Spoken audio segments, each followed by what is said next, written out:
అంటే గతంలో గూడా మనం చూసామండి. ఒక 'చెంగల వెంకట్రావు' అనే ప్రొడ్యూసరు ట్యాంక్ బండ్‌లో దూకడం అనేది అది వేరే ఇప్పటికి గొడవ. మర్చిపోలేవు. అంటే ఎందుకంటే అది ఒక వేరే. సినిమా ఇండస్ట్రీకి సంబంధించి ఒక బ్యాడ్ ఇన్సిడెంట్‌గా చెప్పొచ్చు. దాని తర్వాత చెప్పుతో కొట్టుకోవడం. ఈ 2 గూడా కొంత కంపేర్ చేస్తున్నారు. అప్పుడు ప్రొడ్యూసర్ సంబంధించి ఇప్పుడేమో డైరెక్టర్. అంటే 'చంగల వెంకట్రావు' గారు పాయకరావుపేట ఎమ్మెల్యే. అవును. తెలుగుదేశం పార్టీ హ్మ్. తరఫున పోటీ చేశాడాయన. హ్మ్. గెలిచాడు. అనేక వివాదాల్లో ఉన్నాడాయన. హ్మ్.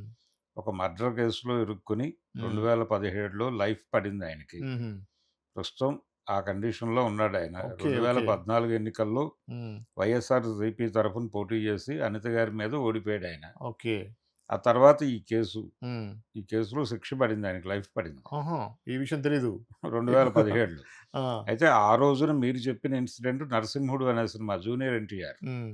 'బి. గోపాల్', జూనియర్ ఎన్టీఆర్‌లతో హ్మ్. తీసిన సినిమా. చాలా ఎక్స్‌పెక్టేషన్స్ మధ్య సినిమా అది. హ్మ్. మార్నింగ్ షో పడలేదు. హ్మ్. అంటే ఫైనాన్సర్స్ వీళ్ళెవరికీ కూడా క్లియర్ చేయలేదాయన. హ్మ్. క్లియరెన్స్ లెటర్ లేకపోతే ల్యాబ్ నుంచి ప్రింట్ రాదు. రాదు. అవును. దాంతో రిలీజ్ ఆగిపోయింది. హ్మ్. 'బి. గోపాలు', ఎన్టీఆర్ వెళ్ళి హ్మ్. రామానాయుడు ల్యాబ్‌లో డబ్బులు కొంత పే చేసి, హ్మ్.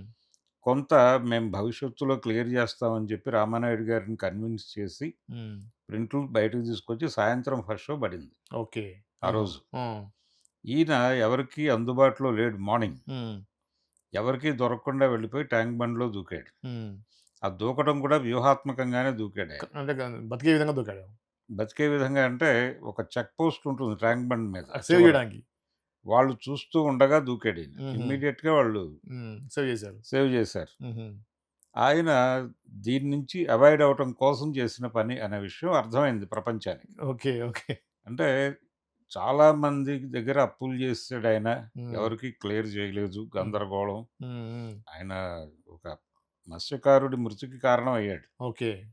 కారణం అయ్యి హ్మ్. ఆ కేసులో ఇప్పుడు ప్రస్తుతం ప్రిజన్‌లో ఉన్నాడు. ప్రిజన్‌కెళ్ళాడు. ఓకే. అది ఓకే. పరిస్థితి. అంటే హ్మ్. ఆర్థిక అరాచకం హ్మ్. అనేది జరిగింది అతని హుహు. కెరియర్ మొత్తం మీద ఉందది. హుహుహు. హ్మ్. అంటే ఏదో పద్ధతిలో మానిప్యులేట్ చేసి ముందుకెళ్ళటం ఓకే. ఓకే.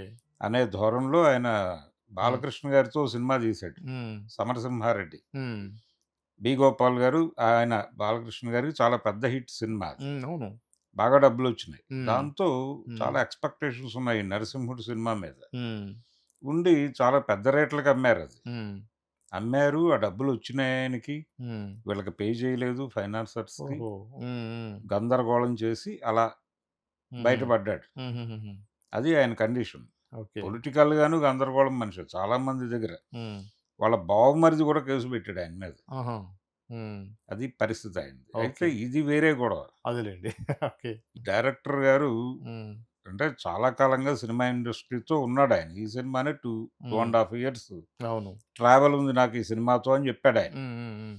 ఈ ఈయనకు తెలిసుండాలి. అవును. థియేటర్‌కి జనం రావడం లేదు అనే అవును. విషయం తెలిసుండాలి. హ్మ్. హ్మ్. మీరు ఏ ప్రేక్షకుడినైనా అడగండి. హ్మ్. థియేటర్‌కి జనం రావడం లేదు అనేది చెప్తారు. హ్మ్. హ్మ్. అంటే ఈ మధ్య కాలంలో విజయవాడలో అన్నపూర్ణ, శకుంతల అని 2 థియేటర్లు పగలగొట్టేశారు. అవును. Single screens. పగలగొట్టినప్పుడు ఆ ఓనర్ గారు ఒక మాట అన్నాడు మీడియాతో. హ్మ్. 2 థియేటర్ల మీద మేము 8 ఆటలేస్తాం. దానిలో 4 ఆటలు, దీనిలో 4 ఆటలు. 150 మంది కూడా రావట్లేదు. అబ్బా! హ్మ్. 8 షోస్ మీద. ఆ! ఇది కండిషన్. మేమేం మెయింటైన్ చేయాలి దీన్ని. హ్మ్. అందుకని పగలగొట్టేస్తున్నాం అని చెప్పి పగలగొట్టాడాయన. అవును. విజయవాడలో చాలా సెంటర్‌లో ఉన్నటువంటి అన్నపూర్ణ. చాలా ప్రెస్టీజియస్ హ్మ్. Theatre theatres. హ్మ్. 'అప్సరా' థియేటర్ మూతబడింది. హ్మ్. హ్మ్. హైదరాబాద్ కండిషన్ అదే కదా! అవును. ఆర్టీసీ క్రాస్ రోడ్స్‌లో థియేటర్ లేకపోతే 'సుదర్శనం', సినిమా 'దేవి' రిలీజులు అవును. వాయిదాలు పడేవి. అవును. ఇప్పుడేమున్నాయి అక్కడ? అవును. ఏమీ లేవు. ఏదో 35 ఆ హ్మ్. 'సంధ్య థియేటరు' అంతే. హ్మ్. తప్ప ఏమీ లేవు. అవును. ఓడియన్ ఇవన్నీ వెళ్ళిపోయినాయి. అవును. ఇప్పుడు మల్టీప్లెక్సులు రావటం వలన ఏం జరుగుతోంది? మల్టీప్లెక్సుల్లోకి జనం వెళ్ళటానికి భయపడుతున్నారు. హ్మ్. ఇప్పుడు మీరు ఒక డిమాండ్ చేయొచ్చు. హ్మ్. అంటే చిన్న సినిమాలకు రూ. 100 టికెట్ పెట్టండి మల్టీప్లెక్స్‌లో. హ్మ్. ఏది అన్నీ కలిపి. హ్మ్. టాక్స్ ఎగ్జంప్షన్ ఇవ్వండి చిన్న సినిమాకి. హ్మ్. మీరు పెద్ద సినిమాలకు టికెట్ల రేట్లు పెంచుకోవడానికి అనుమతిస్తున్నారుగా 700, 1000 హ్మ్. ఈ సినిమాలకు తగ్గించి ఇవ్వండి. హ్మ్. అనుమతి ఇవ్వండి. ఇస్తే రూ. 100కి వేసుకుంటాం మేము. వేసుకున్న తర్వాత హ్మ్. స్నాక్స్ రేట్లు జనాలకు అందుబాటులో ఉండేలాగా చూడండి. అది మెయిన్ ఇంపార్టెంట్. అవును. అవి తగ్గించండి. హ్మ్. టికెట్ల రేట్లు తగ్గిస్తామని చెప్పి కర్ణాటక ప్రభుత్వం కూడా చెప్పింది. హ్మ్. కానీ టిక్కెట్ల రేట్లు తగ్గించటం కాదిప్పుడు ఇష్యూ. ముందు థియేటర్లని ఆ స్నాక్స్ రేట్లు తగ్గించి వాటర్ బాటిల్ రూ. 80కి అమ్మటం ఏమిటి? బయట రూ. 20కి దొరికేది. అవును. హాఫ్ లీటర్ రూ. 80 పైగా. హ్మ్. హ్మ్. పాప్‌కార్న్ 600 నుంచి 1200 పాప్‌కార్న్ ఏమిటి? అవును.